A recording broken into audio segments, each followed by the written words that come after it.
வணக்கம். இது voice today Tamil மாத இதழ் வழங்கும் இணையதள செய்திகள். விருதுநகர சென்னை மாநகராட்சி 50வது வார்டு மாமன்ற உறுப்பினர் திரு ஆர் சுரேஷ்குமார் அவர்களுடன் ஒரு நேர்காணல்.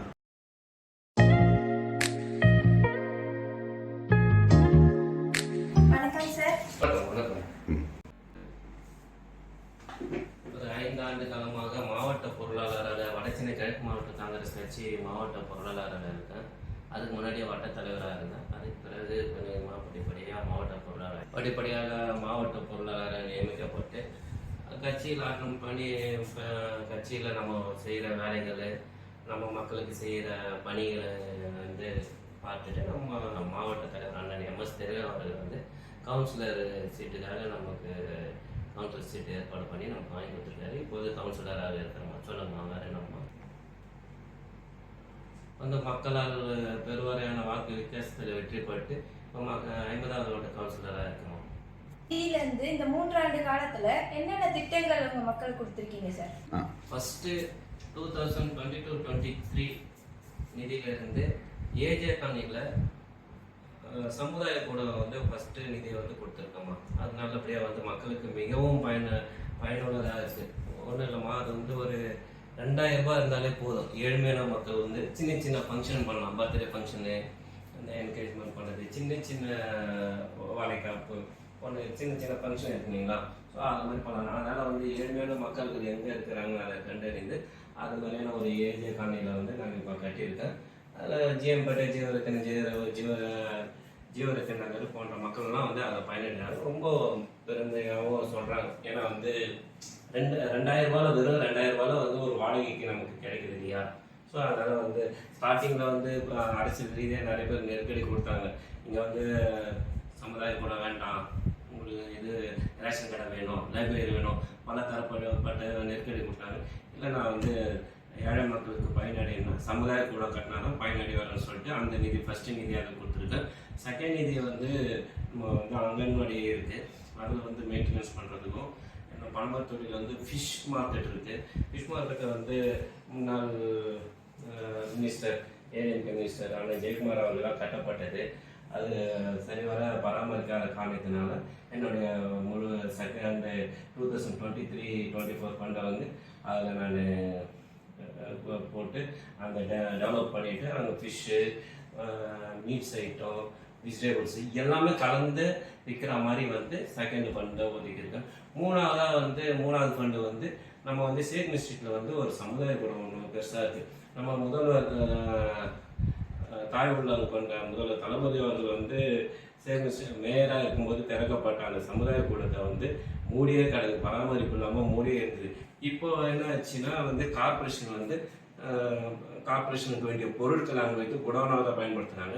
அதை கூட நான் பலமுறை அதிகாரிகளை நான் வலியுறுத்தி இன்று கூட மன்றத்தில் அதை பற்றி பேசி அனுமதி பெற்று என்னுடைய 3வது நிதியிலிருந்து 50 லட்சத்தை முழுமையாக அங்கே பயன்படுத்தி அந்த கட்டத்தை புதுப்பித்து மக்களுக்கு பயனடைய செய்வதற்கு வழிவகை செய்துள்ளேன்.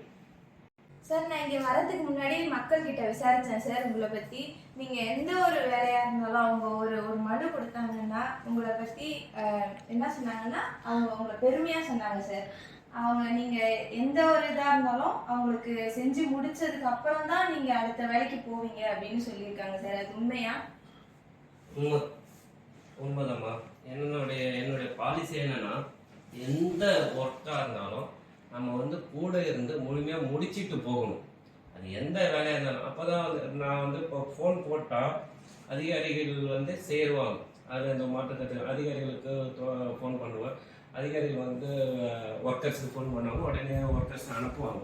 அப்படி இருந்தாலும் நான் நேரில் போய் அந்த வேலை செய்திருக்காங்களா, முடிச்சிருக்காங்களா, கூட இருந்து நேரில் இருந்து முடிச்சுட்டு வந்தால் எனக்கு ஒரு முழுமை அடைஞ்ச மாதிரி, திருப்தி அடைஞ்ச மாதிரி இருக்கும். ஸோ அதனால் நான் கூட இருந்து எல்லா வேலையும் அது துப்புரவு வேலையாக இருந்தாலும் சரி, கழிவுநீர் வேலையாக இருந்தாலும் சரி, இல்லை ரோடில் பேட்ச் ஒர்க்காக இருந்தாலும் சரி, இல்லை மரம் கிளைகள் ஏதாவது கழிக்கணும்னு இருந்தாலும், கார்பரேஷனுக்கு உட்பட்ட இபி வேலையாக இருந்தாலும் சரி, எந்த வேலை புகார் எனக்கு எது வருதோ அதை நான் அதிகாரிகிட்ட கூறி அதிகாரி மூலியமா பணியாளர்கள் செய்வாங்க. செய்யும் போது நான் கூட இருந்து பார்த்துட்டு முடிச்சுட்டு வந்தால் எனக்கு ஒரு திருப்தியாக இருக்கும். அதனால் மக்களுக்கு எல்லாருக்கும் என் மேலே ஒரு நல்ல ஒரு நம்பிக்கை இருக்குது, நல்ல ஒரு மரியாதை வச்சுருக்காங்க.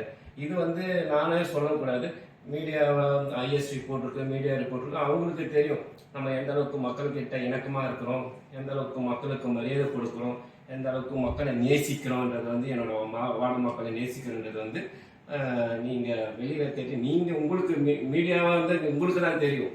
ஸோ அதனால் வந்து இதில் எந்த ஒரு மாற்று கருத்தும் இல்லை. மக்கள் ரொம்ப நம்பிக்கை வச்சுருக்காங்க, ரொம்ப மரியாதை வச்சுருக்காங்க, ரொம்ப அன்பாக இருக்காங்க. சார் நீங்க மக்களுக்கு கவுன்சிலர்ல ஃபண்ட் இல்லாம பொதுவா மக்களுக்கு நீங்க என்ன சார் செஞ்சிருக்கீங்க, என்னென்ன பணிகள் ஆற்றிருக்கீங்க? அதுதான் ஏற்கனவே நான் சொன்னேன் இல்லைங்களா, மக்கள் என்ன கோரிக்கை வைக்கிறாங்க. இந்த இடத்துல வந்து எங்களுக்கு ரோடு வேணும், இந்த இடத்துல வந்து கழிவுநீர் குழாயை வந்து பெரிதாக மாற்றி தரணும், இந்த இடத்துல வந்து இந்த பில்டிங் வந்து புதுப்பித்து தரணும். இப்போ அங்கன்வாடி எடுத்திங்கன்னா அங்கன்வாடியில் வந்து அந்த பில்டிங்கெல்லாம் புதுப்பித்து தர சொல்லுவாங்க.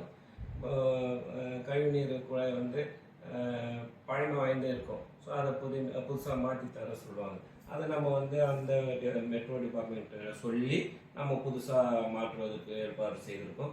இது மாதிரி மக்கள்கள் வந்து என்னென்ன கோரிக்கைகள்லாம் வைக்கிறாங்களோ அந்த கோரிக்கைகள் அத்தனையுமே வந்து ஜோனல் மீட்டிங் சொல்லுவோம், அங்கே போயிட்டு பேசுவோம், அதிகாரிகள்கிட்ட மனு கொடுப்போம்.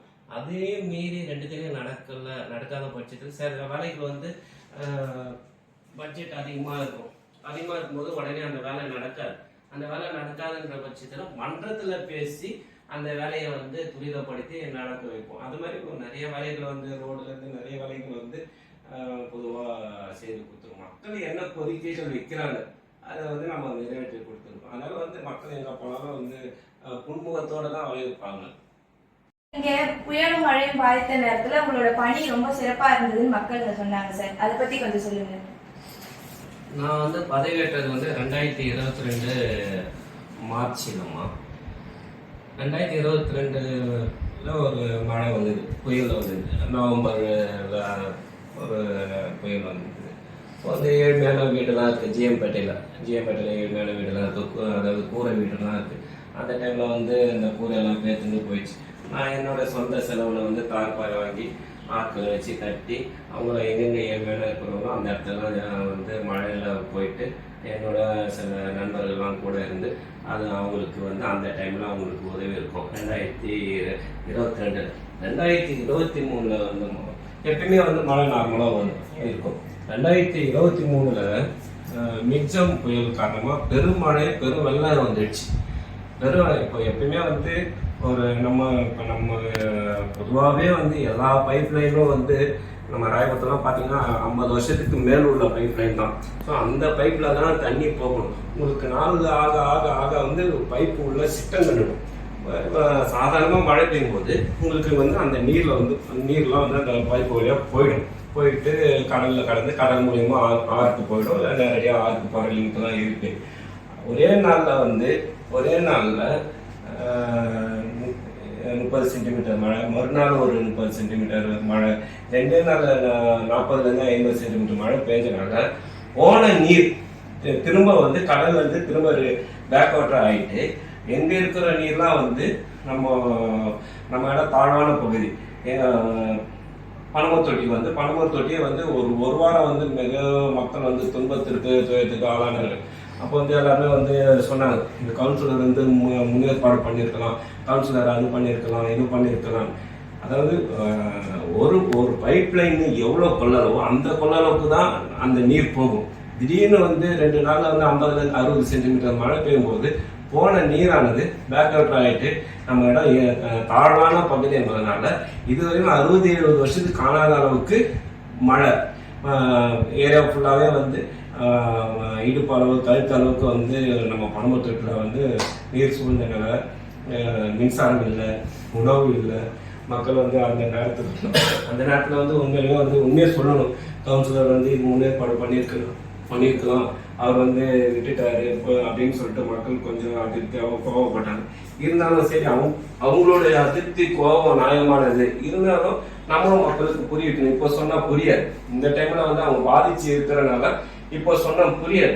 பொறுமையா சொல்லி இருந்தாலும் நான் இரவும் பகலமா தொடர்ந்து 10 நாள் நானும் என் கூட வந்து அதிகாரிகள், மெட்ரோ வாட்டர் அதிகாரி, கார்பரேஷன் அதிகாரி திருமதி ஏஇ மேனகா மேடமும், மெட்ரோ வாட்டர் அதிகாரி கிருஷ்ண சார் அவர்களும் கூட இரவும் பகலமா இருந்து அந்த நீரெல்லாம் அகற்றப்பட்டு அதுக்கு பிறகுதான் வந்து மக்கள் வந்து முழு நிம்மதியாக ஏறக்குறைய ஒரு வாரம் இருந்தது. மக்கள் வந்து முழு மூச்சோட நிம்மதியாக இருந்தாங்க. அதுக்கு பிறகு மக்கள்லாம் கொண்டாட ஆரம்பிச்சிட்டாங்க. இந்த புள்ள தான் வந்து இரவும் பகலமாக இருந்து எங்களை வந்து இந்த புள்ள மட்டும் இல்லைன்னா அவ்வளோதான், இந்த புள்ள மட்டும் இல்லைன்னா அவ்வளோதான். அதுக்கு பிறகு தான் பொறுமையாக ஒருத்தர்கிட்ட சொன்னேன். 2 நாளில் வந்து 60 சென்டிமீட்டர் மழைலாம் எந்த காலத்துலையும் பெஞ்சது கிடையாது. ஸோ அதனால தான் நமக்கு தண்ணி வந்து நம்ம ஏரியாவில் சூழ்ந்தது காரணம். நார்மலாக உங்களுக்கு ஒரு நாளைக்கு வந்து 12 சென்டிமீட்டர் 13 சென்டிமீட்டர் மழை பெய்யுதுன்னா அது பாண்டு போயினே இருக்கும். மறுநாள் 12-13 சென்டிமீட்டர் மழை அது பாண்டு போயினே இருக்கும். நீங்கள் டெய்லியும் மாதக்கணக்கில் 12 சென்டிமீட்டர் 15 சென்டிமீட்டருக்கு மழை பெய்யுதுன்னா அது பாண்டு போயினே இருக்கும். ஒரு 2 நாள் 60 சென்டிமீட்டர் மழை பெய்ஞ்சது தான் காரணம். அப்புறம் எல்லாருக்கும் உணர்ந்து அது இல்லாமல் வந்து மின்சாரம் துண்டிக்கப்பட்டனால எந்த இடத்துல எங்கே நடக்குதுன்னு வந்து அவங்களுக்கு தெரியல. அவங்க என்ன நினச்சிட்டாங்க, பனைமரத் தொட்டியில் மட்டும்தான் இந்த பாதிப்பு, அப்போ வந்து இது நம்ம மட்டும்தான் பாதிச்சிருக்கான்னு. ஏன்னா ஃபேஸ்புக் பார்க்க முடியல, யூடியூப் பார்க்க முடியல, வாட்ஸ்அப் பார்க்க முடியல, மின்சாரம் துண்டிக்கப்பட்டனால எதுவுமே பார்க்க முடியாதுனால பிறகு தான் 4வது நாள் 5ஆம் நாள் பிறகு தெரிஞ்சிக்கின்னு வடச்சென்னையே பாதிச்சிருக்கு. அப்புறம் வடச்சென்னை பாதிச்சுன்னா நம்ம ஏரியா வந்து மிக தாழ்வான ஏரியானால எங்கே உங்களுக்கு பாரிஸ், தம்பச்செட்டி, லிங்கச்செட்டி, இந்த 49வது வார்டில் இருக்கிற தண்ணிலாம் வந்து நம்ம வார்டுக்கு வந்துடுச்சு. ஸோ அதனால் நம்மளால் வந்து எளிதாக வந்து நம்ம வந்து தண்ணி அகற்றோம். ஒரு காலகட்டத்தில் 3வது 4வது நாள் வந்து நாங்கள் தண்ணி அகற்றின்னு இருக்கிறோம். அகற்றும் போது என்ன ஆகுதுன்னா பூமியில் ஊறி பூமியில் இருக்கிற ஊத்து நீர் வர ஆரம்பிச்சு. ஸோ அதனால நம்ம என்னதான் தண்ணிலாம் வந்து மோட்டர் போட்டு பம்ப் அவுட் பண்ணி எல்லாம் பண்ணாலும் பூமியில் இருக்கிற தண்ணி மேலே வர ஆரம்பிச்சதுனால கொஞ்சம் அதை வந்து கிளியர் பண்ணதுக்கு ஏறக்குறைய 7-8 நாள் ஆயிடுச்சு. அதுக்கு பிறகு மக்கள் வந்து ரொம்ப கமிஷனர் வந்தார், ஆர்டிசி சாரெலாம் வந்தார். அப்போ வந்து அதிகாரிகிட்டே வந்து மக்கள் வந்து சொன்னாங்க, இந்த தம்பி தான் வந்து எங்களை வந்து காப்பாத்திச்சு மீன்ஸ் இந்த தம்பி தான் இரவும் பகலமாக இருந்து நம்ம பார்த்து தண்ணிலாம் அகற்றி எங்களை வந்து எங்கள் உடமையெல்லாம் நிறைய போயிடுச்சு, நிறைய பாதிச்சோம், நிறைய எங்களுக்கு லாஸ் ஆயிடுச்சு, இருந்தாலும் இந்த தம்பி நல்லா பண்ணா போல அப்படின்னு சொன்னேன்.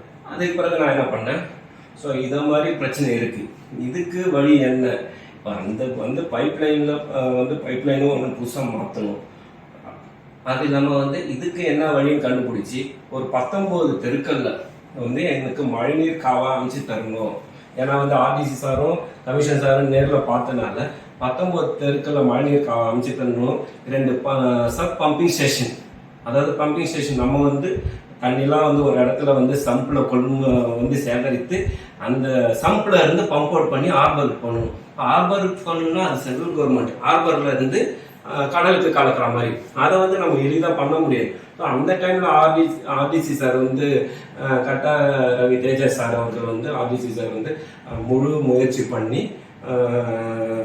போர்ட் சேர்மன் கிட்ட பேசி, அப்புறம் நானும் ஏஐ மேடம் கிருஷ்ண சார் அவங்களாம் போயிட்டு போர்ட் டெஸ்ட் டிஎம்ஐ பார்த்து பல முறை மனுக்களை கொடுத்து, அப்புறம் இங்கே 2 பம்பிங் ஸ்டேஷன் ஈஸ்ட் கல்மண்டபம் ஒரு மெட்ரோ ஸ்டேஷன் பக்கத்துலேயே ஒரு pumping station sub pumping station ஒன்றும், ஈஸ்ட் மாதாச்சேரி ஸ்ட்ரீட் 10வது தெருவில் ஒரு பம்பிங் ஸ்டேஷன் அமைச்சு 2 இடமும் மழை வந்ததுன்னா எல்லாமே வந்து அந்த பம்பிங் ஸ்டேஷனை வர வச்சுட்டு அந்த பம்பிங் ஸ்டேஷன்லேருந்து ஆர்பருக்கு லிங்க் அவுட் பண்ணி ஆர்பர்லேருந்து கடலுக்கு போகிற மாதிரி இன்னும் பண்ணனால இந்த மழையில் வந்து பெருவாரியான மழை வந்து காப்பாற்றப்பட்டது. மழை பெஞ்சா கூட நம்ம ஸ்டாண்ட் பையில் இருக்கிற மாதிரி வந்து பண்ணியிருந்தோம். இருந்தாலும் வந்து ஆங்காங்கே சில இடங்களில் வந்து மழை இருக்கிறது நேச்சர் தான், நம்ம சொல்கிறோம், அது எங்கே இருந்தாலும் சில இடத்துல இருக்கும். ஸோ அந்த மாதிரி இடத்துலையும் எனக்கு வந்து மழைநீர் காவா வேணும். இன்னைக்கு கூட நான் மாவட்டத்தில் அதுதான் பேசியிருக்கேன். நீங்கள் 2 pumping station sub pumping station அனுப்பிச்சு கொடுத்தீங்க, ரொம்ப நன்றி. இருந்தாலும் நான் கேட்ட 19 தெருத்தில் வந்து நீங்கள் வந்து மழைநீர் காவா போட்டு கொடுத்தீங்கன்னா எனக்கு வந்து அங்கங்கே நிற்கிற தண்ணி கூட நிற்காது. நம்ம இதுக்கு ஒரு மோட்டர் யூஸ் பண்ணணும், இது வந்து 100 HP 30 HP மோட்டர் போட்டு பம்ப் அவுட் பண்ணணும் அவசியம் இருக்காது. நான் கேட்ட தெருக்கில் நீங்கள் அதை போட்டு கொடுங்கன்னு வந்து இன்னைக்கு கூட நான் மண்டலத்தில் வலியுறுத்தியிருக்கேன். அதாவது நான் வந்து என்னை வந்து நானே மிகப்படுத்தி சொல்லக்கூடாது. இருந்தாலும் என்னை வந்து எல்லாரும் பரவாயில்ல வந்து பேசுறது வந்து நல்ல ஒரு அபிப்பிராயத்தை பேசுவாங்க. அவர் வந்தாருன்னா எந்த வேலை சொன்னாலும் செய்து கொடுப்பாரு, எந்த வேலை வேணாலும் முடிச்சு கொடுப்பாரு, இருந்து பார்த்துட்டு தான் போவார். அவர் பண்ண வந்து ஏதோ கேர்லெஸ்ஸாக இருக்க மாட்டார். அது மாதிரி எல்லா இடத்துலையும் வந்து நான் போனால் நம்ம வந்து இருந்து பண்ணுறோம். இதில் ஒரு சின்ன குறை என்னால் வந்து இந்த 3 வருஷமாக வந்து என்னால் வந்து ஒரு ஸ்லம் போர்டு குடிசை மாற்று வாரியத்தில் ஒரு 4 ஊர் இருக்குது. அனாதை குப்பம், இந்திரா நகர், ஜீவரத்தினம், ஜிஎம்பேட்டை. அனாதை குப்பமானது 50 வருடத்திற்கு மேல் உள்ளது. அதை இடித்து கட்டித்தர சொல்லி என் சார்பாக பல இடத்துல மனு கொடுத்துருக்கேன், பல மீட்டிங்கில் பேசியிருக்கேன், மன்றத்தில் பேசியிருக்கேன், ஜோனல் மீட்டிங்கில் பேசியிருக்கேன், எம்எல்ஏவும் சட்டசபையில் பேசியிருக்காரு. வராங்க, சர்வே பண்ணுறாங்க, இன்ஸ்பெக்ஷன் பண்ணுறாங்க, நோட்டீஸ் போட்டுறாங்க, முடிச்சிடலான்றாங்க. அது மிகவும் ஆபத்தான நிலையில் இருக்குது. அது ஒன்று. அதுக்கு பிறகு வந்து நம்ம ஜிஎம்பேட்டை, ஜீவரத்தினம், இந்திரா நகர் இருக்குது. இந்திரா நகர் கோட்ரஸு அதாவது 30 வருஷம் கூட ஆகலை. அது இதுக்கு மேலே மோசமாக இருக்குது. அங்கேயும் வந்து மக்கள் வந்து இந்த மாதிரி இடத்துல தான் மக்கள் வந்து நம்மக்கிட்ட கொஞ்சம் ஒரு சிலர் வந்து கோபமாக எவ்வளோ நாள் சொன்னால் நீங்கள் செய்வீங்க, மேல் தாளெல்லாம் ஒழுகுறனால ரொம்ப இடிச்சு கொட்டுறனால வந்து அவங்க வந்து ஃபீல் பண்ணுறாங்க. எவ்வளோ நான் சொல்கிறேன் செய்யுமா. நானும் மேலதிகாரிட்ட தொடர்பு கொண்டு மேலதிகாரிட்ட லெட்டர் கொடுத்து எந்த ஒரு வேலையுமே வந்து அந்த ஸ்லம்போட பொறுத்தவரைக்கும் செய்ய முடியல. அதனால எனக்கு அந்த விஷயத்துல ஒரு சின்ன வருத்தம் இருக்குது. மற்றபடி வந்து எங்கே போனாலும் வந்து மக்கள் அன்போட சிரித்த முகத்தோட வரவேற்கிறாங்க, நல்லா பேசுகிறாங்க. அவங்களுக்கு எனக்கு ரொம்ப நன்றி கடன் பட்டிருக்கேன். ரொம்ப அவங்களுக்கு தேங்க்ஸ் சொல்ல விருப்பப்படுறேன். எனது வார்டு மக்கள் அனைவருக்கும் நன்றி தெரிவித்துக் கொள்கிறேன். வாய்ஸ் டுடே இணையதள செய்திகளுக்காக செய்தியாளர் சர்க்குணம் ரமேஷ் அவர்களுடன் இதழ் ஆசிரியர் கவிஞர் அப்சர் பாஷா. நன்றி, வணக்கம்.